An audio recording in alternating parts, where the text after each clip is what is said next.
அன்பு மாணவ செல்வங்களுக்கு கலாபாரதியின் வாழ்த்துக்கள் கூடி. இப்போ ஒரு இன்ட்ரெஸ்டிங் கிராஃப்ஸை நம்ம என்ன செய்ய போகிறோம், நம்ம எக்ஸாமின் பண்ண போகிறோம், ஆராய்ச்சி பண்ண போகிறோம். அது என்னென்னு பாருங்கள். லுக் அட் தி கிராஃப்ஸ் பார்ப்போம். என்னது A to D carefully and state, கவனமாக பாருங்கள், அப்புறம் சொல்லுங்கள் வித் ரீசன்ஸ், காரணத்தோட சொல்லுங்கள்.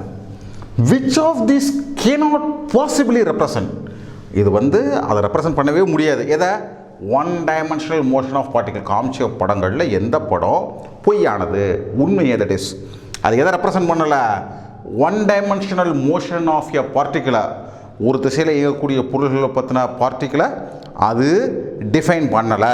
எது டிஃபைன் பண்ணலை அப்படின்னு கேட்டிருக்காங்க. எது அதெல்லாம் டிஃபைன் பண்ணலன்னு பார்க்கலாம், சரிங்களா? So naturally camera shoot zoom in, அப்படின்னா தான் பிள்ளைங்களுக்கு புரியும். ரைட். ஸோ இந்த படத்தை எடுத்துக்கலாம். இந்த படம் என்ன காமிக்குதுன்னு கேட்டிங்கன்னா, டைமுக்கும் பொசிஷனுக்கும் இடையில் இருக்கக்கூடிய படத்தை காமிக்குது.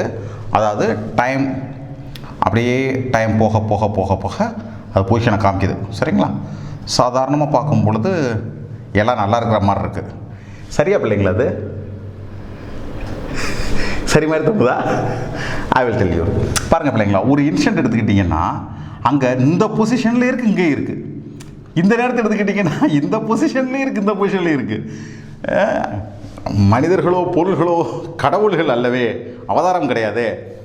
ஒரு நேரத்தில் ரெண்டு இடத்துல இருக்க முடியுமா? ஏதாவது இருக்க முடியாது. எனவே இந்த வரைபடம் பிழையானது, தவறானது. இது நேரத்திற்கும் பொசிஷனுக்கும் உள்ள படம் இப்படி இருக்கவே முடியாது. அனாலிசிஸ் புரிஞ்சுங்களா? இந்த அனாலிசிஸ் வாங்க. இப்போ உங்களுக்கு புரிய ஆரம்பிச்சிருக்குன்னு நினைக்கிறேன். இங்கே பாருங்கள், எங்கே என்ன காமிச்சிருக்காங்கன்னா டைமுக்கும் வெலாசிட்டிக்கும். இப்போ நீங்கள் சொல்லுங்கள், இது சரியா? இப்போ நீங்கள் சொல்லிடுவீங்க, ஏன்னா பார்த்ததுனால உங்களுக்கு புரிஞ்சிருச்சு. ஒரு நேரத்தில் ஒரு பொருள் ஒரு திசையில் தான் இயங்க முடியும், இல்லைங்களா? இங்கே பாருங்கள், இந்த நேரத்தில் இங்கே இருக்குது, இங்கே இருக்குது. ஒரு பஸ்ஸு முன்னாடியும் பின்னாடியும் ஒரே நேரத்தில் போக முடியுமா? முடியாது. இந்த படம் பிழையானது. ஒரு பொருளுக்கு ஒரு நேரத்தில் ஒரு வேகம்தான் இருக்க முடியும். இங்கே எல்லாம் இந்த நேரத்தில் பார்த்தீங்கன்னா என்ன இருக்குது, எல்லா இடத்துலையும் ரெண்டு வேகம் இருக்குது. இது இருக்க முடியாது.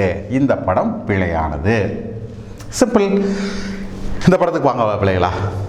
இந்த படம் பாருங்கள், இது என்ன காமிக்கிறாங்கன்னா டைமுக்கும் ஸ்பீடுக்கும் வெலாசிட்டிக்கு இல்லை, டைமுக்கும் ஸ்பீடுக்கும், சரிங்களா? டைம் போக போக ஸ்பீடு என்ன ஆகிட்டே இருக்கு, மாறிக்கிட்டே இருக்குது அப்படின்னு காமிச்சிருக்காங்க.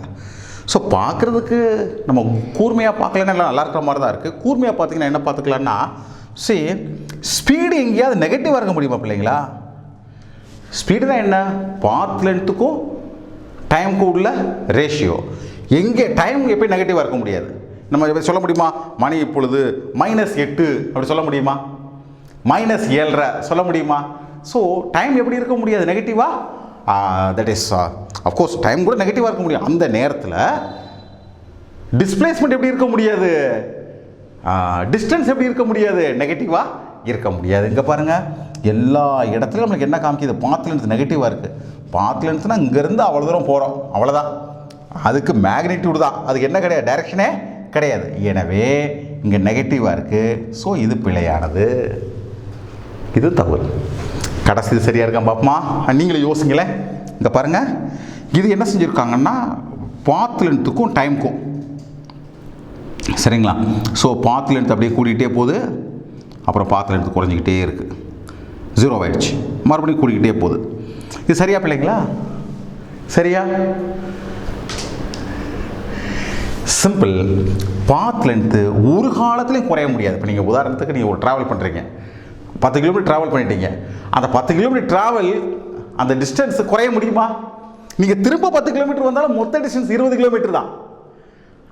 டிஸ்பிளேஸ்மெண்ட் தான் குறைய முடியுமே ஒழிய பாத் லென்த் என்ன செய்ய முடியாது, குறைய முடியாது. இதுவும் என்னது, பிழையானது. அப்போ நாலுமே என்ன இருக்குது, தவறாக இருக்கின்றன. ஸோ இது அப்போ நமக்கு நல்லா இருக்குது, இன்ட்ரெஸ்டிங்காக இருக்குது. என்னென்னா நம்மளால் என்ன செய்ய முடியுது, ஸ்பீட் பற்றி, வெலாசிட்டி பற்றி, டிஸ்பிளேஸ்மெண்ட் பற்றி நம்மளோட அண்டர்ஸ்டாண்டிங் எப்படி இருக்குது, மோர் அண்ட் மோர் கிளாரிட்டியோட மாறிக்கிட்டே இருக்குது. இதில் பிள்ளைங்களுக்கு ஏதேனும் உங்களுக்கு சந்தேகங்கள் இருந்துச்சுன்னா நீங்கள் என்ன செய்யுங்க, கமெண்ட் பாக்ஸில் எங்களுக்கு தெரியப்படுத்துங்க. சேனலுக்கு சப்ஸ்கிரைப் பண்ணுங்கள். உங்கள் அனைவருக்கும் கலாபாரதியின் அன்பு வாழ்த்துக்கள்.